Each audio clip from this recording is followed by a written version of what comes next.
तो आदाब, नमस्कार, गुड इवनिंग, सत श्री अकाल। एक बार फिर आप तमाम लोगों का स्वागत है क्राइम तक की कहानी के इस एपिसोड में। उम्मीद है पूरी फैमिली अच्छी होगी, अपना ख्याल रख रही होगी। हाल के वक्त में, हाल के सालों में, चलिए मैं तो क्राइम रिपोर्टर हूँ, आप लोग बहुत सारे अलग अलग पेशे के हैं, अलग अलग आप लोग कहानियाँ सुनते हैं, लेकिन फिर भी इतना एहसास, इतना अंदाज़ा आपको भी हो जाएगा कि किसी मामले की जब कोई जाँच होती है, इन्वेस्टिगेशन होता है, तो कैसे होता है, क्या होता है, इतनी बेसिक तो जानकारी हो गई होगी। मैंने खुद अपने करियर में ऐसे बड़े कम केस देखे हैं जिसमें दिल्ली पुलिस जैसी स्मार्ट पुलिस फोर्स एक के बाद एक ऐसी गलतियां करे। मतलब ऐसा लगता है जैसे कोई वीडियो गेम पे खेल चल रहा हो। अंजलि केस में पहले 35 घंटे के बाद पता चलता है कि स्कूटी पर एक नहीं 2 लोग सवार थे, मैंने आपको बताया। 4 दिन के बाद पता चलता है कि कार जो है, जिस कार से स्कूटी को टक्कर मारी गई, वो उसका ड्राइवर कोई और है। चलिए भाई, और अब पता चलता है कि कार में 5 नहीं बल्कि 4 ही लोग सवार थे। मतलब 5 दिन तक पुलिस ये पीटती रही कि कार में 5 लोग सवार हैं, 5 लोगों के खिलाफ बाकायदा FIR दर्ज किया गया, 5 लोगों के नाम उसमें रजिस्टर्ड हैं, 5 के खिलाफ सेक्शन जो हैं वो भी लगाए गए। और फिर पता चलता है कि नहीं, 5 नहीं, उसमें तो 4 ही हैं। अब ऐसे हर दिन हर इन्वेस्टिगेशन के मोड़ पर ऐसी गलतियाँ इसी शुरुआती दौर में होगी, तो अंदाज़ा लगाइए कि कोर्ट में इस केस का क्या हश्र होगा। खैर, क्या रोइए और क्या पीटिए। अभी तक निधि की आपने सारी कहानी सुनी जो उसने बताई, और अंजलि की कहानी आपने सुनी कि 31 दिसंबर की शाम को वो कहाँ थी, क्या कर रही थी। लेकिन अभी तक पिछले 5 दिनों में ये साफ नहीं हो पाया था कि कार में सवार जो पहले 5 और अब 4 लोग हो गए हैं, और बाकी के 3 और गुनहगार जो सबूत मिटाने में और इनको बचाने में जिन्होंने मदद की, तो कुल मिलाकर 7 कैरेक्टर हैं। इन 7 का क्या रोल था? ये 7 31 दिसंबर की शाम से क्या कर रहे थे, कहाँ थे, क्या एक साथ थे, अलग अलग थे, यह हादसा क्यों हुआ, कैसे हुआ, ये सारी चीज़ें अब तक गायब थीं। आज कहानी में मैं आपको अंजलि और निधि नहीं बल्कि इन दोनों की स्कूटी को जिस कार ने टक्कर मारी, मारुति बलेनो ने, उसमें सवार 4 लोग और उनके 3 साथी, इन सब की कहानियां सुना रहा हूं कि इन लोगों ने 31 दिसंबर की शाम 6 बजे से लेकर 1 जनवरी की सुबह 8 बजे तक क्या किया, कहां थे। तो इस कहानी में पहले 4 कैरेक्टर सामने आते हैं शुरुआती, और ये 4 कैरेक्टर हैं जिनमें से एक का नाम है अमित खन्ना, जो उत्तम नगर में है, SBI बैंक की तरफ से क्रेडिट कार्ड बनाने का काम करता है। दूसरा है 27 साल का कृष्ण, जो कनॉट प्लेस में एक स्पेनिश कल्चर सेंटर में काम करता है। तीसरा है एक मिथुन, जो पेशे से हेयर ड्रेसर है। और चौथा है मनोज मित्तल, जिसकी राशन की अपनी एक दुकान है और जो मंगोलपुरी में BJP का नेता है। तो ये 4 कैरेक्टर शुरुआत में इस कहानी में आते हैं, यानी कि अमित, मिथुन, कृष्ण और मनोज मित्तल। ये सारे सुल्तानपुरी के ही रहने वाले हैं। 31 दिसंबर की शाम को पहले फ़ोन पर ये लोग, उससे पहले दिन में ही ये प्लान करते हैं कि आज 31 दिसंबर की रात है तो न्यू ईयर मनाते हैं। तो तय होता है कि हाँ मनाते हैं। तो हुआ कि कहाँ, तो कहा गया कि पहले सब इकट्ठे होते हैं। शाम 6 बजे मनोज मित्तल ने जो सुल्तानपुरी है उसमें राशन की दुकान है, वहाँ अपने इन 3 दोस्तों को बुलाया, यानी कि अमित को, मिथुन को और कृष्ण को। दुकान बंद हो चुकी थी, राशन की दुकान। उसके बाद ये 4 दोस्त उसी दुकान में बैठते हैं। उस दुकान में बैठने के बाद अब 4 शराब पीते हैं। करीब 6 बजे ये लोग पहुँचे थे, 6:30-7 के दरमियान शराब का दौर शुरू हुआ। रात 10 बजे तक उसी दुकान में बैठकर ये लोग शराब पी रहे हैं। और उसके बाद ये तय हुआ कि शराब वराब पीने के बाद थोड़ा लेट हो, 10 बजे के बाद सुल्तानपुरी से मुरथल चलते हैं, और मुरथल में ढाबे में खाना खाएंगे और वहीं न्यू ईयर मनाएंगे। चारों कहते हैं ठीक है। अब इसके बाद रात करीब 10 बजता है।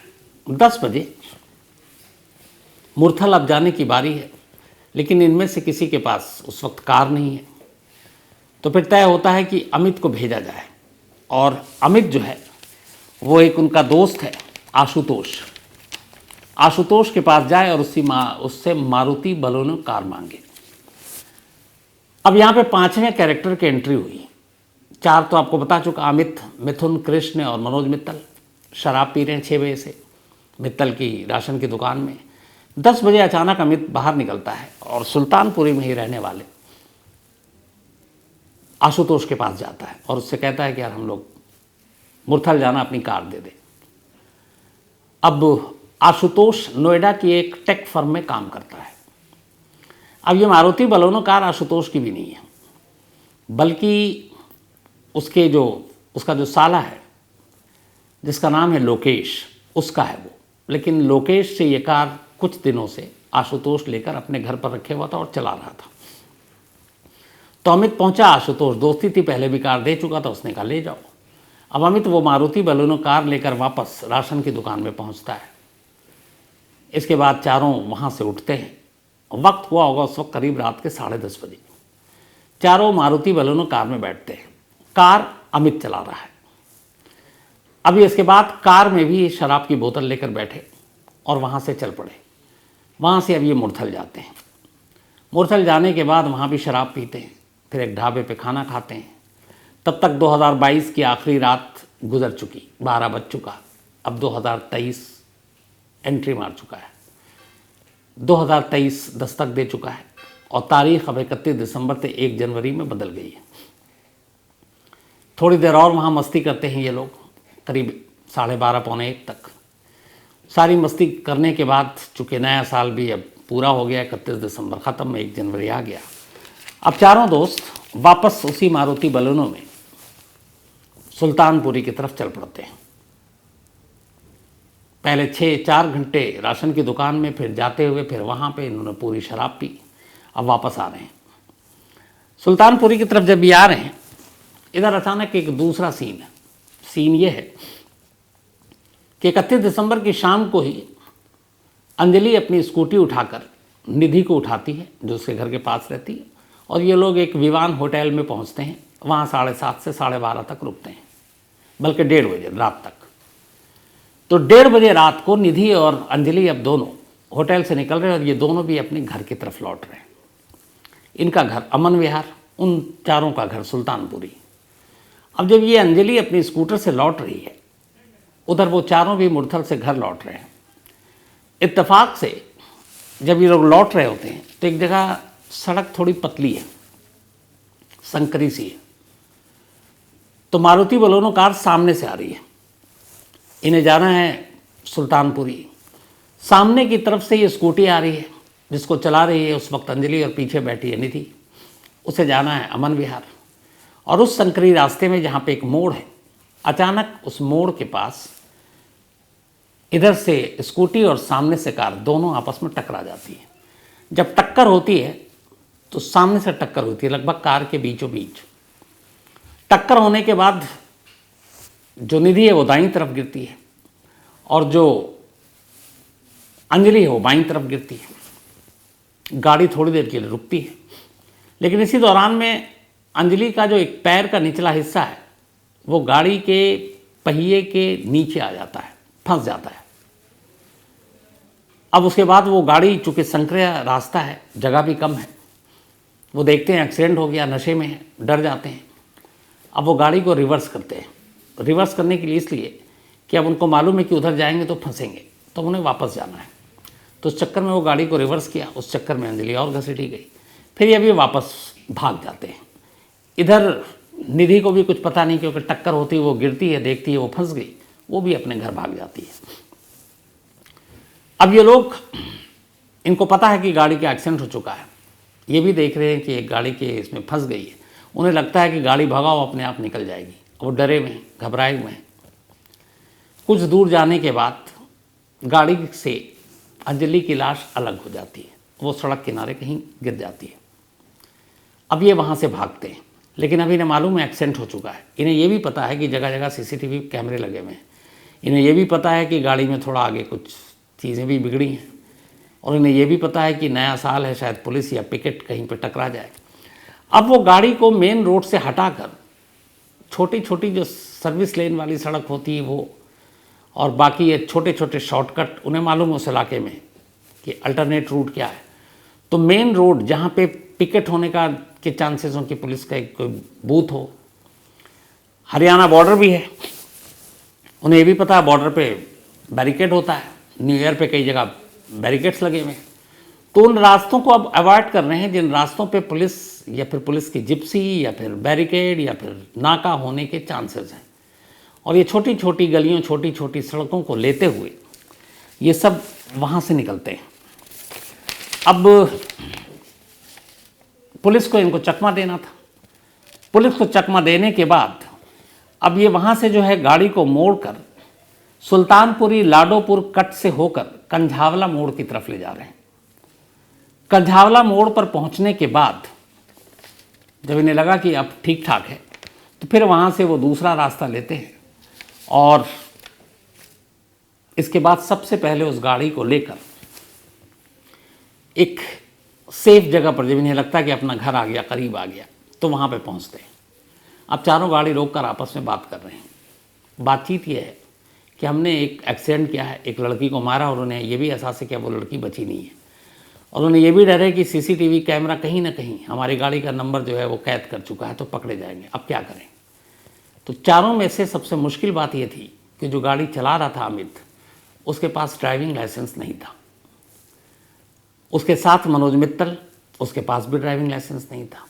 उसके साथ कृष्ण जो तीसरा बैठा हुआ, उसके पास भी ड्राइविंग लाइसेंस नहीं है। और इनके साथ जो मिथुन है, उसके पास भी ड्राइविंग लाइसेंस नहीं है। अब इन्हें यह भी पता है कानून कि एक एक्सीडेंट हुआ, नशे में है, और ऊपर से अगर पता चलेगा ड्राइविंग लाइसेंस नहीं है तो और ज़्यादा कड़ी सज़ा हो जाएगी। तो अब क्या करें? चारों ने कहा फंस गए। तब इनके दिमाग में एक आइडिया आया। इन्होंने कहा चलो चलते हैं। अब अमित वहाँ से सीधे गाड़ी अपने भाई के घर ले जाता है। भाई का नाम है अंकुश। ये छठा कैरेक्टर है जो इस कहानी में छठा किरदार दाखिल होता है।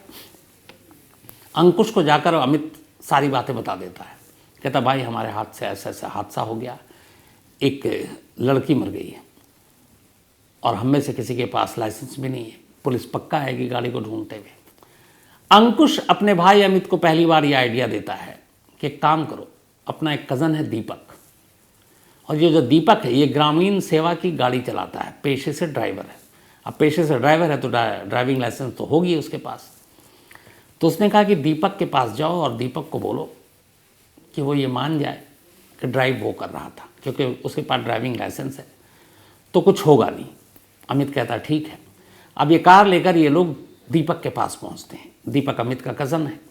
वो जाकर बताता है भाई हमारी गाड़ी से एक टक्कर हो गई है, मामूली सा एक्सीडेंट है, मेरे पास लाइसेंस नहीं है, लंबा फंस जाऊंगा, पुलिस वाले ज़्यादा पैसे मांगेंगे, तू बता देना तू चला रहा था। दीपक को लगा कि एक मामूली एक्सीडेंट है तो कोई बात नहीं, उसने कहा भाई भी है, मदद भी हो जाएगी। बट उसे सच्चाई नहीं बताई उन चारों ने। उसने कहा ठीक है मैं तैयार हूँ, मैं बोल दूंगा। उसने कहा ओके। अब इसके बाद ये लोग उस गाड़ी को लेकर वापस आशुतोष के घर जाते हैं और आशुतोष के घर जाने के बाद उस गाड़ी को उसके घर के बाहर खड़ी करते हैं और आशुतोष को सच सच बता देते हैं कि देख तेरी गाड़ी से एक्सीडेंट हो गया है, एक लड़की इसके नीचे आ गई थी पर हमने जानबूझ के नहीं किया। ये उनका स्टेटमेंट था। आशुतोष कहता है ठीक है तुम लोग जाओ। इसके बाद आशुतोष उस गाड़ी को देखता है और जहाँ जहाँ उसे खून के निशान दिखाई देते हैं वो उसको मिटाता है। इसके बाद गाड़ी खड़ी करने के बाद ये चारों ऑटो पकड़ते हैं। ऑटो पकड़ के उनका घर उसी इलाके में था। अपने अपने घर करीब सुबह 5 बजे पहुंच चुके थे। 5 बजे जाने के बाद सब सो जाते हैं। इधर 4:10 पर इस बॉडी के मिलने की खबर पुलिस को मिलती है। इसके बाद पुलिस की टीम पता करती है जहाँ पे बॉडी मिली। फिर सीसीटीवी कैमरे से वो गाड़ी जैसा कि था उसका नंबर मिल जाता है कि ये मारुति बलेनो है। पुलिस उस बलेनो के मालिक आशुतोष के घर पहुंच जाती है। आशुतोष बताता है कि भाई नहीं, पुलिस सबसे पहले पहुंचती है लोकेश के घर जिसके नाम पे गाड़ी थी। लोकेश कहता है ये गाड़ी तो मैंने अपने जीजा जी को दे रखा है। पुलिस अब आशुतोष के घर पहुंचती है। आशुतोष कहता है ये गाड़ी मुझसे अमित ले गया था। पुलिस अमित के घर पहुंचती है, अमित को उठाती है। अमित कहता है कि हाँ हम लोग गए थे, हम 4 लोग थे। तो नाम बताता है कि एक मिथुन था, एक मनोज मित्तल था, एक कृष्ण था और एक दीपक था। अब यहाँ वो दीपक का नाम जानबूझ कर लेता है क्योंकि लाइसेंस उसी के पास था। अब पुलिस एक एक कर इन चारों के घर पहुँचती है और इन चारों को उठाती है और पहला तो अमित था ही था। 5 को थाने लाती है, पूछताछ होती है। दीपक कहता है कि हाँ जी गाड़ी में चला रहा था और एक्सीडेंट हो गया, पर हमें नहीं मालूम था, गाड़ी से टक्कर हुई। उसे लगा मामूली एक्सीडेंट है। तो पहला दिन जो 1 जनवरी की बात है, शाम तक दीपक इसी गलतफहमी में था कि एक मामूली एक्सीडेंट है और इसलिए अमित ने मदद मांगी, मैंने दे दी। लेकिन शाम होते होते ये खबर टीवी चैनलों पर आ गई। इसके बाद अगले दिन हर तरफ लोगों का गुस्सा। अब दीपक को भी ये बात पता चली। अब दीपक को लगा कि ये मैंने क्या किया, मुझे तो लगा एक मामूली एक्सीडेंट है, इसलिए मैं ज़बरदस्ती में कूद पड़ा कि हाँ भाई ड्राइव मैं कर रहा हूँ। लेकिन यहाँ तो एक लड़की है जिसकी खबर आ रही 12 किलोमीटर तक घसीटा गया, इसमें तो मैं लंबा फंसूंगा। अब वो डर गया। अब उसने पुलिस को सच सच बता दिया। उसने कहा साहब मैं बेकसूर हूँ, मैं तो उस रात था ही नहीं, मैं अपने घर पर था और ये गाड़ी मैं नहीं चला रहा था, अमित चला रहा था। पुलिस को लगा झूठ बोल रहा है, लेकिन पुलिस ने कहा चलो अब तफ्तीश करते हैं, क्योंकि अब तक पुलिस का बयान यही है कि दीपक चला रहा है। अब पुलिस दीपक के कॉल डिटेल रिकॉर्ड को निकालती है। जब कॉल डिटेल रिकॉर्ड निकालती है तो पता चलता है कि 31 दिसंबर की रात 11:15 बजे से लेकर 1 जनवरी की सुबह 8 बजे तक दीपक सचमुच अपने घर में था। उसके मोबाइल का लोकेशन उसका घर ही दिखा रहा था। इसके बाद जब पूछताछ हुई घर में तो पता चला कि हाँ उस रात दीपक बाहर था 31 दिसंबर को, लेकिन 11:15 बजे रात को घर लौट आया और घर पे सो रहा था। फिर सुबह 3:30 से 4 के दरमियान में कुछ लोग आए और ज़बरदस्ती दरवाज़ा पीटा और दीपक को फिर बुला कर ले गए। ये वही वक्त था जब ये लोग एक्सीडेंट करके लौटे और दीपक से इन्होंने कहा कि हमारे पास ड्राइविंग लाइसेंस नहीं है, तू जिम्मेदारी ले ले। तो उसके बाद दीपक मान गया था। अब जब ये कॉल डिटेल रिकॉर्ड पुलिस के पास आई तो पता चला कि वाकई कार में तो उसकी मौजूदगी है नहीं, न मुरथल में है न कहीं और है। उसका लोकेशन लगातार पूरी रात उसके घर पर है। अब पुलिस को यकीन हो गया कि कार दीपक नहीं चला रहा था, यानी कार अमित चला रहा था। और यहीं पे एक चीज़ और क्लियर हो गई कि कार में उस रात 5 नहीं बल्कि 4 लोग थे, यानी अमित था, मिथुन था, कृष्ण था और मनोज मित्तल था, दीपक नहीं था। जबकि पुलिस पहले दिन से 5 नाम ले रही थी। तो इसके बाद इन लोगों को खैर गिरफ्तार किया गया। तो पूरी इस कहानी में ये 5 तो कैरेक्टर आ गए, लेकिन असल में जो हादसे के गुनहगार थे वो 4 थे। अमित जो ड्राइव कर रहा था, मिथुन जो उसके साथ बैठा था, कृष्ण जो उसके साथ बैठा था और मनोज मित्तल जो साथ बैठा था। दीपक को इसलिए पकड़ा गया कि उसने पहले झूठ बोला, पुलिस को गुमराह किया कि कार में ड्राइव कर रहा था। आशुतोष ने पुलिस को गुमराह किया कि हाँ वो गया, पुलिस जब आई तो उसने कहा कि कार ले गए थे, लेकिन उसे एक्सीडेंट के बारे में मालूम था और उसने पुलिस से छुपाया। दूसरा, उसने खून साफ करने की कोशिश की, डिस्ट्रक्शन ऑफ एविडेंस, सबूत के साथ छेड़छाड़, उसे मिटाने का गुनहगार। अंकुश ने अपने भाई को आइडिया दिया कि देख तेरे पास ड्राइविंग लाइसेंस नहीं है, इसलिए तू दीपक को इसमें शामिल कर और उसको दिखा दे ड्राइवर, तो वो भी बराबर का गुनहगार हो गया। तो इस तरीके से 4 तो कार में थे, जो कार के बाहर थे दीपक, आशुतोष और अंकुश, ये भी कहीं ना कहीं इसके हिस्से जुड़ गए और इस तरीके से ये 7 गुनहगार इसके इसमें शामिल हो गए। तो ये थी पूरी कहानी उस रात की, इन गुनहगारों की, इन 7 लोगों की, ये लोग कहाँ थे।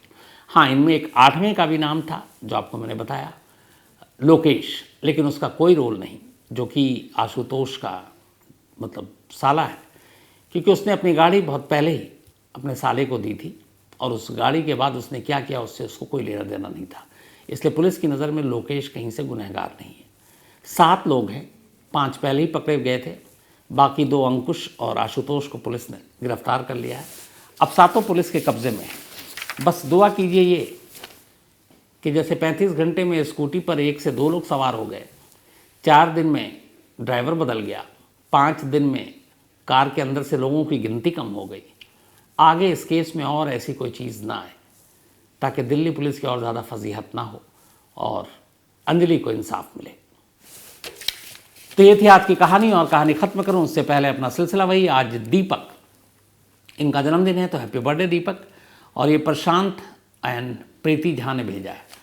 और हमारी टीम में आज ख़ास तौर पर तंसीम हैदर, आप सभी जानते हैं, देखते हैं, करीब 18-20 साल से तंसीम हैदर आज तक से और मेरे साथ हम लोग साथ काम करते हैं, जुड़े हुए हैं। क्राइम तक पे भी आप लगातार देखते हैं, आज तक पे भी देखते हैं, इंडिया टुडे पर भी देखते हैं। तो आज तंसीम हैदर का भी जन्मदिन है, बर्थडे है। तो पूरी क्राइम तक फैमिली की तरफ से तंसीम हैदर को भी हैप्पी बर्थडे। हमेशा अच्छे रहो, खुश रहो, सेहतमंद रहो। इसके अलावा आज पलशी शर्मा, इनका भी जन्मदिन है, तो हैप्पी बर्थडे पलशी। और ये पूनम शर्मा जी की बिटिया हैं, दिल्ली से हैं। साथ ही कौशिक मिश्रा, इनका भी आज जन्मदिन है, तो हैप्पी बर्थडे कौशिक। और ये मुकेश मिश्रा जी के बेटे हैं। और साथ ही यास्मीन खान का भी आज जन्मदिन है, तो हैप्पी बर्थडे यास्मीन जी।